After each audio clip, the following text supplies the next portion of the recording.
हाँ जी, नमस्कार दोस्तों ये जितने भी प्रश्न हैं आपके रेलवे एनटीपीसी 11 अगस्त के फर्स्ट शिफ्ट के, सेकंड शिफ्ट के और थर्ड शिफ्ट के 100% रियल प्रश्न है। चाहो तो आप इसको कंफर्म कर सकते हैं। ये सभी प्रश्न पूछे गए हैं आपके एग्ज़ाम में। आज आप इसको मैं बताऊंगा आपको हिंदी और इंग्लिश दोनों में विथ एक्स्ट्रा फैक्ट के साथ। ये जो क्वेश्चन है आपकी आने वाले एग्ज़ाम के लिए, आने वाले आपके शिफ्ट के लिए बहुत इंपॉर्टेंट है। तो ज़्यादा नहीं, 20 मिनट की वीडियो होगी, पूरा कवर कर दूंगा मैं आपको। अच्छे से देख लेना, मज़ा आएगा। देखिए ये प्रश्न देख सकते हैं यहाँ पास, मैं आपको इसका एक्सप्लेनेशन बता देता हूँ। मिजोरम में प्रमुख रूप से कौन सी भाषा बोली जाती है, ये पूछा गया था थर्ड शिफ्ट के प्रश्न में। Which language is primarily spoken in Mizoram. ठीक है, देखेंगे मिजो जो की है, ऑप्शन नंबर जो कि बी है यहाँ पास सही हो जाएगा। एक्सप्लेनेशन देख सकते हैं, मिजोरम की प्रमुख भाषा मिजो है। हालांकि अंग्रेजी और हिंदी भी आधिकारिक कार्यों में उपयोग की जाती है। यह प्रश्न राज्य की सांस्कृतिक और भाषाई राज्य से संबंधित है, मतलब इसमें याद रखें कि मिजो भाषा बोली जाती है। ठीक है, चलो अगला प्रश्न था, किसी जिले का प्रमुख प्रशासनिक अधिकारी कौन होता है। सबको पता है, वो is the chief administrative officer of district. बोलेंगे तो क्या बोलेंगे, जिला कलेक्टर, डिस्ट्रिक्ट कलेक्टर, डीएम जो कि होता है। ठीक है, यहाँ पर देख सकते हैं जिला कलेक्टर या जिला अधिकारी जिले के प्रमुख प्रशासनिक अधिकारी होते हैं जो कानून व्यवस्था, राजस्व और विकास कार्यों का प्रबंधन करते हैं।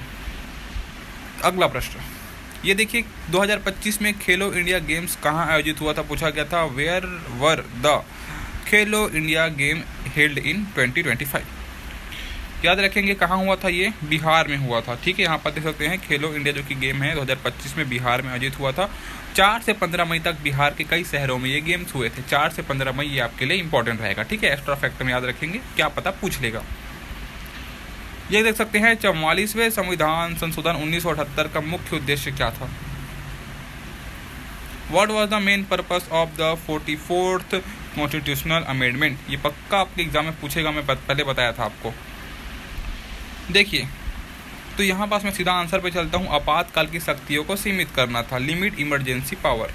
व्याख्या देख सकते हैं, 44वें संविधान संशोधन ने आपातकालीन शक्तियों में संशोधन किया और नागरिक स्वतंत्रताओं की सुरक्षा के लिए प्रावधान जोड़े। ठीक है, चलो ये देख सकते हैं संविधान का अनुच्छेद 110 किससे संबंधित है, पूछा गया था। Article 110 of the constitutional deals with किससे संबंधित है, पूछा गया था। धन विधेयक से संबंधित है। एक्सप्लेनेशन देख सकते हैं, अनुच्छेद 110 धन विधेयक मनी बिल की परिभाषा देता है जिसमें केवल संसद के वित्तीय मामलों से जुड़े प्रावधान होते हैं। अगला प्रश्न, मलेरिया का सबसे घातक प्रकार किस प्लाज्मोडियम प्रजाति से होता है। Which plasmodium species cause the deadliest form of malaria.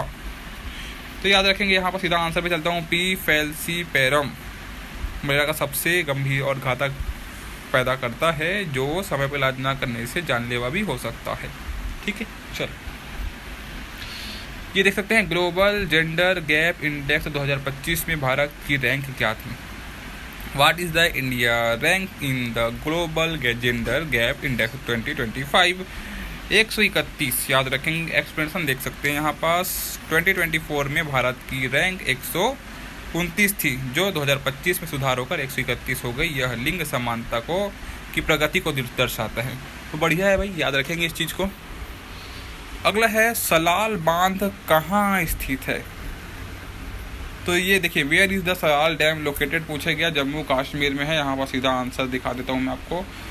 Explanation देख सकते हैं, सलाल बांध चेनाब नदी पर जम्मू कश्मीर और में स्थित है जो जल विद्युत उत्पादन के लिए महत्वपूर्ण है। ठीक है, चलिए ये देख सकते हैं, भारत और मिस्र के बीच 2025 में कौन सा सैन्य अभ्यास हुआ। Which military exercise took place between India and जो मिस्र है इसके बीच। ठीक है, ये देख सकते हैं साइक्लोन 3 अभ्यास हुआ था 2025 में नामक एक संयुक्त विशेष बल अभ्यास हुआ था। यह अभ्यास 10 से 23 फरवरी 2025 तक राजस्थान के महाजन फील्ड फायरिंग रेंज में आयोजित किया गया। 10 से 23 फरवरी तक। ठीक है, ये पूछा गया था कैबिनेट और मंत्री परिषद काउंसिल ऑफ मिनिस्टर में मुख्य अंतर क्या है। What is the main difference between the cabinet and council of minister, ये पूछा गया था। देखिए, मंत्री परिषद एक औपचारिक संस्था है जबकि मंत्रिमंडल एक अनौपचारिक संस्था है। मंत्री परिषद एक बड़ा निकाय है और सभी प्रकार के मंत्री इसमें शामिल होते हैं, जबकि मंत्रिमंडल एक छोटा निकाय है जिसमें केवल कैबिनेट स्तर के मंत्री ही शामिल होते हैं। Where was the BIMSTEC summit 2025 held? ये पूछा गया था कि 2025 का जो बीमस्टेक शिखर सम्मेलन है वो कहाँ आयोजित हुआ था। बहुत ही सिंपल प्रश्न था और मैंने आपको बताया था ये कि देख सकते हैं 2025 का बीमस्टेक शिखर सम्मेलन विशाखापट्टनम भारत में आयोजित हुआ था। इसका मुख्यालय ढाका बांग्लादेश में स्थित है। देखिए यहाँ पास मैंने आपको 3 चीज़ें कवर करा दी है। कहाँ आयोजित हुआ था? विशाखापट्टनम भारत में।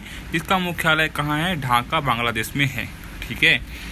इंग्लिश में देख सकते हैं the BIMSTEC summit 2025 was held in Visakhapatnam, India. Its headquarter is located in Dhaka, Bangladesh. Clear है। ये PDF आपको मेरे टेलीग्राम चैनल पे मिल जाएगा, ज्वाइन करके रखना तभी मिलेगा। ठीक है। Which parliamentary constituency does Hema Malini represent? Hema Malini किस लोकसभा निर्वाचन क्षेत्र का प्रतिनिधित्व करती है? पूछा गया प्रश्न है। हेमा मालिनी मथुरा, जो कि है उत्तर प्रदेश, मथुरा से, मथुरा लोकसभा क्षेत्र से प्रतिनिधित्व करती है, मथुरा उत्तर प्रदेश। ठीक है। Hema Malini represent the Mathura Lok Sabha constituency in Uttar Pradesh. ठीक है। ये पूछा गया था name the westward flowing river of India that originate in Madhya Pradesh. Madhya Pradesh से निकलने वाली भारत की पश्चिम की ओर बहने वाली नदियाँ के नाम बताओ। तो देखिएंगे नर्मदा, तापी नदियाँ मध्य प्रदेश से निकलकर पश्चिम की ओर बहती है। कौन सा? नर्मदा और ताप्ती। तो यहाँ पर देख सकते हैं the Narmada and Tapi river originate in Madhya Pradesh and flow westward. Clear है यहाँ पास। तो इसमें आप एक्स्ट्रा याद रखेंगे पूर्व की ओर बहने वाली नदियाँ, पश्चिम की ओर बहने वाली नदियाँ और बंगाल की खाड़ी में गिरने वाली नदियाँ आपके लिए बहुत हेल्प करेगा। ठीक। ये देखेंगे where was the 2025 Asian winter Olympic held? 2025 Asian winter Olympic held कहाँ आयोजित हुआ था? ये पूछा गया था। भाई देखिए 2025 में जो कि है एशियन विंटर ओलंपिक हर्बिन चीन में आयोजित हुआ था और हर्बिन चीन में आयोजित हुआ था। यह दूसरी बार था जब हर्बिन ने इस खेलों की मेजबानी की थी। किसने की थी? हर्बिन ने की थी। The 2025 Asian winter Olympic were held in Harbin, China. It was the second time Harbin hosted the game. Clear है। चलो। Which constitutional article relate to municipalities? कई बार पूछता है यार ये प्रश्न। नगर पालिकाओं से संबंधित भारतीय संविधान का कौन सा अनुच्छेद है? ये पूछा गया है। ठीक है। क्या लगाओगे इसका आंसर? नगर पालिकाओं से संबंधित भारतीय संविधान का अनुच्छेद 243 है। इंग्लिश में देख सकते हैं article 243 of the Indian constitution related to municipalities. ठीक है। मैं कोई फालतू की बकवास नहीं करूंगा, जो पूछा गया है वही बताऊंगा। चैनल पर नए हो चैनल को सब्सक्राइब कर लेना। इस चैनल पे आपको 100% एक्यूरेट जो पूछा गया है वही बताया जाएगा। ठीक है। ये पूछा गया था which plan was known as the second 5-year plan in India? मतलब भारत की दूसरी पंचवर्षीय योजना किस नाम से जानी जाती है? ये पूछा गया था। सिंपल है यार। दूसरी पंचवर्षीय योजना 1956 से 1961 तक हुई थी। महालनोबिस मॉडल पर आधारित है। 100 बार बताया हूँ मैं आपको इसमें। ठीक है। दूसरी पंचवर्षीय योजना 1956-1961 को महालनोबिस मॉडल पर आधारित औद्योगिक विकास योजना है जिसमें भारी उद्योग और मशीन निर्माण पर जोर दिया जाता है। यहाँ पर द सेकेंड 5-year प्लान 1956 से 1961 was based on the Mahalanobis model focusing on heavy industries and machine building. Clear है। चलो। What is the divisibility rule for 72? ये पूछा गया था भाई 72 के लिए विभाजकता का नियम क्या है? तो हम क्या करेंगे? 8 नियम 72, तो उन दोनों से कटना चाहिए। ठीक है। तो इतना तो आपको पता है, गणित वाले हो आप, है ना। चलिए। Where and when was the Prarthana Samaj founded? ये पक्का पूछता है यार। प्रार्थना समाज, आर्य समाज, है ना। और एक कौन सा समाज है? ये सभी पूछता है आपके एग्जाम में। ठीक है। तो देखेंगे भाई ब्रह्म समाज की स्थापना किसने की थी? राजा राम मोहन राय ने की थी। प्रार्थना समाज जो कि यहाँ पर पूछा गया आत्माराम पांडुरंग ने की थी। आत्माराम पांडुरंग ने की थी 1867 में की थी। 1867 में मुंबई में हुई थी। इसके संस्थापक आत्माराम पांडुरंग थे और इसमें महादेव गोविंद रानाडे का भी योगदान था। ठीक है। आंसर में इंग्लिश में देख सकते हैं the Prarthana Samaj was founded in 1867 in Mumbai by Atmaram Pandurang with contribution from Mahadev Govind Ranade. ठीक है, चलो पहला पूछा गया था पंचायत चुनाव में प्रत्याशी की न्यूनतम आयु क्या होती है। इसमें हम तीनों को देखेंगे।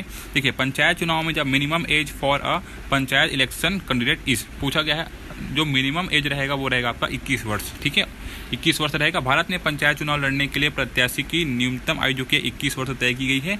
यह आयु सीमा उम्मीदवार की परिपक्वता स्तर और प्रशासनिक जिम्मेदारी निभाने की क्षमता को सुनिश्चित करती है। क्लियर है यहाँ तक? यहाँ पास इंग्लिश में भी देख सकते हैं आप, है ना, क्योंकि मेरे पास अभी उतना ज़्यादा समय नहीं है इसलिए मैं आपको यहाँ पर दिखा देता हूँ ताकि आप पढ़ सकते हैं वॉच करके। ठीक है, चलिए अगला देख सकते हैं राज्य विधानसभा के सदस्य बनने की न्यूनतम आयु क्या है। ये एक्स्ट्रा फैक्ट में याद रखेंगे आपकी minimum age to become a member of state legislative assembly इस कितना है। विधानसभा के सदस्य बनने का जो न्यूनतम एज है वो 25 वर्ष है।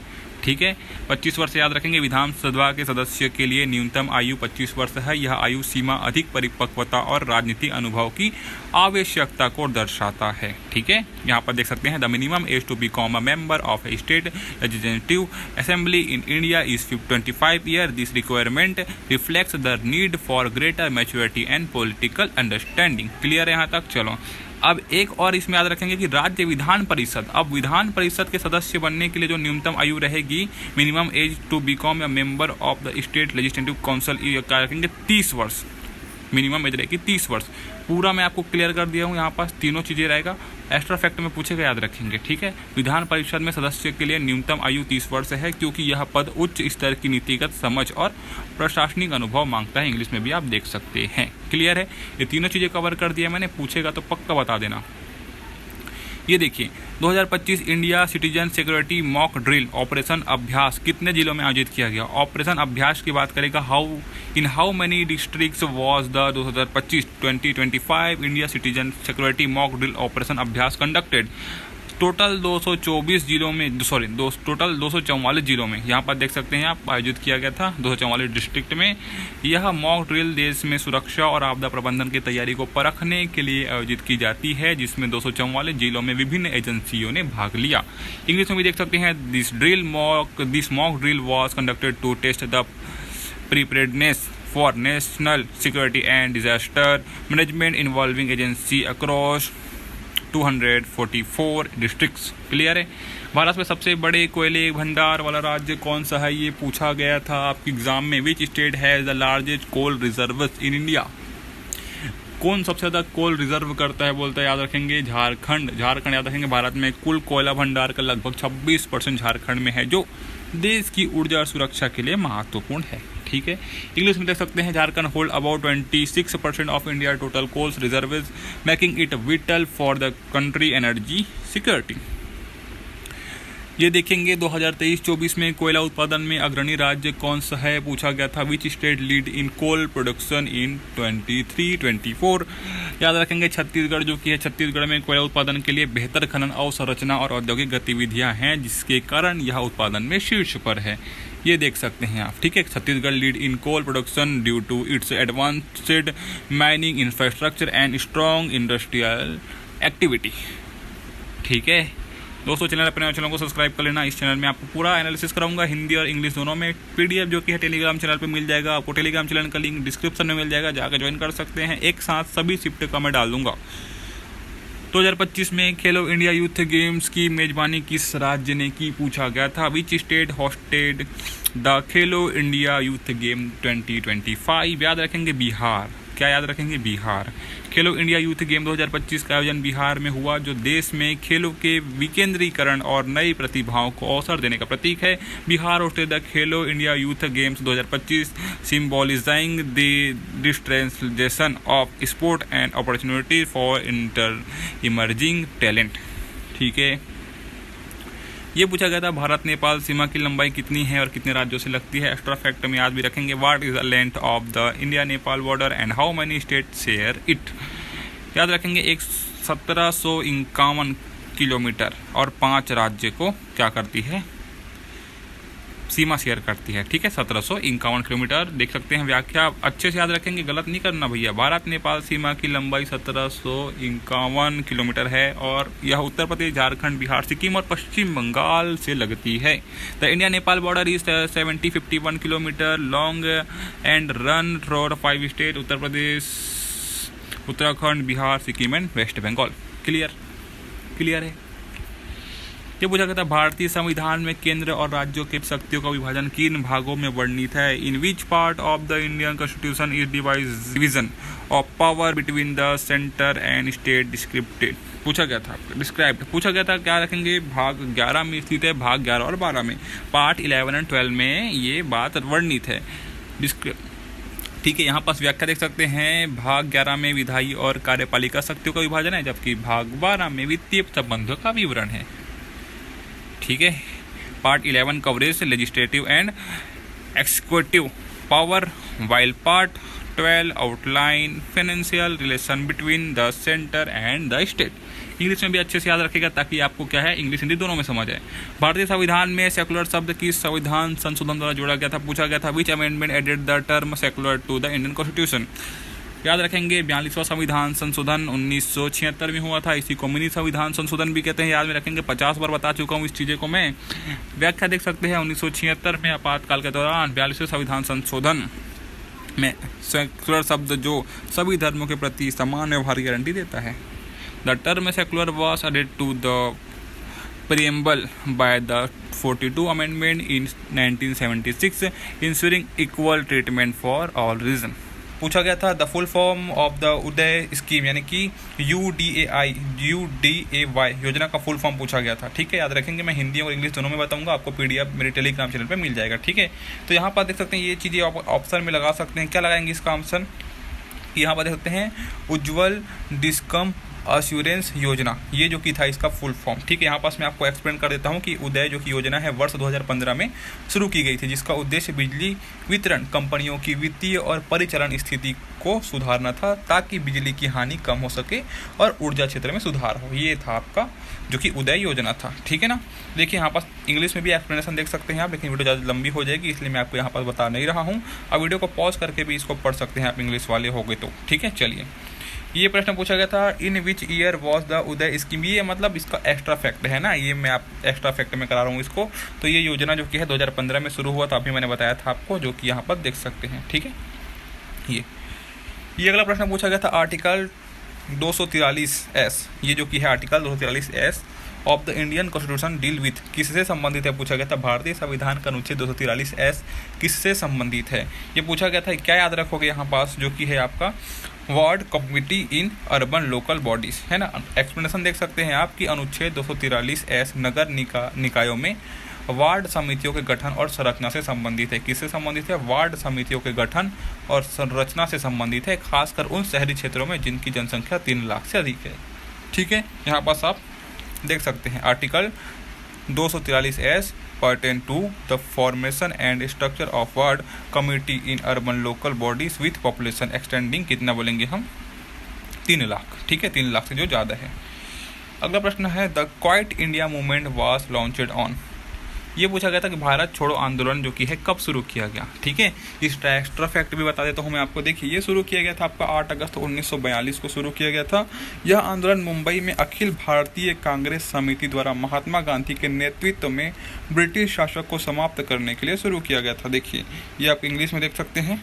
ठीक है, The Quiet India Movement was launched on 8 August 1942 in Mumbai by the All India Congress Committee under Mahatma Gandhi leadership to end British rule in India। Clear है यहाँ तक? ये देखेंगे वाइच में जो कि प्रश्न है कि Which leader gave the call of do or die during the Quiet India Movement? Bharat छोड़ो आंदोलन के दौरान करो या मरो का नारा किसने दिया? तो भाई ये देखिए यहाँ पास महात्मा गांधी ने दिया था, है ना। महात्मा गांधी ने 8 अगस्त 1942 को करो या मरो का नारा दिया था, जो आंदोलन का मुख्य प्रेरणा स्रोत बना। ठीक है, यहाँ पास एक्सप्लेनेशन देख सकते हैं। Mahatma Gandhi gave the slogan do and die on 8 August 1942 which became the central inspiration of the movement. ठीक है, चलो, ये पूछा गया था INS Kalvari belong to which category of vessels, जो कि INS कलवारी किस श्रेणी का पोत है, ये पूछा गया था। तो क्या बोलेंगे? सब मरीन है। ठीक है, सब मरीन है, ये एक ऑप्शन सी जो कि सही हो जाएगा। एक्सप्लेन देख सकते हैं कि INS कलवारी भारतीय नौसेना की स्कॉर्पिन श्रेणी का पनडुब्बी है, जो अपनी स्थिरता और परिचालन क्षमता के लिए प्रसिद्ध है। ठीक है, एक्सप्लेनेशन यहाँ पर देख सकते हैं आप, इंग्लिश में वाले जो कि हो, मैं जल्दी जल्दी करा रहा हूँ, आप वीडियो को पॉज करके भी देख सकते हो, ठीक है। वो founded the Ramakrishna mission, Ramakrishna mission की स्थापना किसने की, ये पूछा गया था। तो किसको बोलेंगे हम यहाँ पर, स्वामी विवेकानंद। एक्सप्लेनेशन देख सकते हैं, स्वामी विवेकानंद ने 1897 में रामकृष्ण 1897 में रामकृष्ण मिशन की स्थापना की, जो सामाजिक सेवा आध्यात्मिक कार्यों के लिए समर्पित है, ठीक है। यहाँ पर देख सकते हैं, Swami Vivekananda founded the Ramakrishna mission in 1897 dedicated to social service and spiritual activities. ये पूछा गया था रामकृष्ण मिशन की स्थापना कब हुई थी, तो ये एक्स्ट्रा फैक्ट में याद रखेंगे कब हुई थी आप, 1897 में, है ना, 1897 में। यह मिशन 1897 में आध्यात्मिक गुरु रामकृष्ण परमहंस की शिक्षाओं के प्रसार के लिए स्थापित किया गया था। ये इंग्लिश देख सकते हैं। यह अगला पूछा गया था, how many seat are there is the Delhi legislative, क्या बोलेंगे, असेंबली, दिल्ली विधानसभा में कुल कितने सीटें हैं। How many seat are there is the Delhi legislative assembly, तो 70 सीटें आपको पता होना चाहिए। एक्सप्लेनेशन, दिल्ली विधानसभा में कुल 70 सीटें हैं जो राष्ट्रीय राजधानी क्षेत्र के प्रशासनिक ढांचे का हिस्सा है, ठीक है। और इनकी जो दिल्ली के अभी जो मुख्यमंत्री बनी है रेखा गुप्ता, अच्छे से याद रखेंगे इसको, ठीक है। ये देखिए आप कि जो आपके आज के जो शिफ्ट थे 11 अगस्त का, इसमें जो फर्स्ट शिफ्ट था इसमें लगभग 10 से 12 जो कि नंबर है वो आपके करेंट अफेयर से संबंधित प्रश्न पूछे गए थे, ठीक है, 11 से 12। लेकिन कोई स्पष्ट बता नहीं पाया कि कहाँ से पूछे गए थे। लेकिन 2023 से 2025 तक की जो चीज़ें हैं आप उसको पढ़ सकते हैं, समरी पढ़ सकते हैं उस चीज़ का, क्योंकि वहीं से पूछे गए हैं आज के शिफ्ट में लगभग, है ना। कोई एग्जैक्ट क्वेश्चन बता नहीं पाया है, ठीक है।